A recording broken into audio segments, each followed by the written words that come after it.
এই চ্যানেলে সম্প্রচারিত সকল খবরই সচেতনতামূলক এবং শিক্ষণীয়, কোনো কিছুই প্রভাবিত নয়। আজ থেকে আবার শুরু হলো দুয়ারে সরকার ক্যাম্প।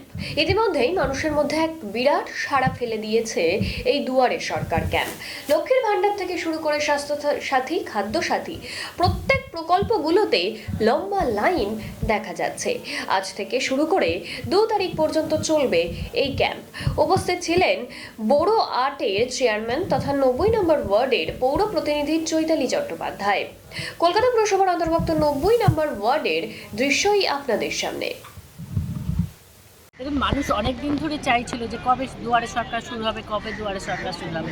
মমতা বন্দ্যোপাধ্যায় এটা বুঝতেই পারেন যে মানুষের আবার দরকার। এতগুলো ক্যাম্প হয়ে গেছে, 19-20টা ক্যাম্প হয়ে গেছে, তারপরেও কিন্তু মানুষ চাইছে যে দুয়ারে সরকারটা হোক। কারণ একটা ছাতার তলায় সমস্ত প্রকল্পগুলো থাকছে, ওনারা বাড়ির কাছে সুবিধা হচ্ছে, ওনারা এসে ফর্ম ফিল আপ করছে, এনকোয়ারি করছেন, যা যা সমস্যা সেগুলো মেটাচ্ছেন।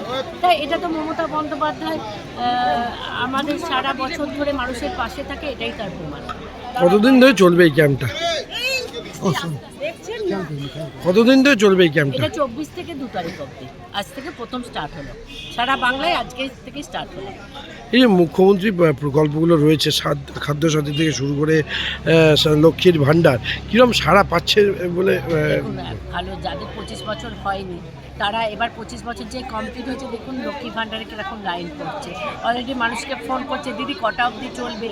তারা হয়তো 1টার পরে আসবে, কেউ কাজেতে ব্যস্ত, তারা আসবে। ওই যে লক্ষ্মী ভাণ্ডার তো ভীষণ ভালো একটা প্রকল্প। এই যে মেয়েদের সম্মান দেওয়াটা একমাত্র সারা বাংলার কেন, সারা ভারতবর্ষে মমতা বন্দ্যোপাধ্যায় একদম মেয়েদের কিন্তু সম্মান দিয়েছে, আর আগামী দিনও তিনি দেবেন। আর তিনি এটাও বলেছেন যে তিনি যতদিন বাঁচবেন লক্ষ্মী ভাণ্ডার কিন্তু চলবে, লক্ষ্মী ভাণ্ডার কোনো বন্ধ হবে না।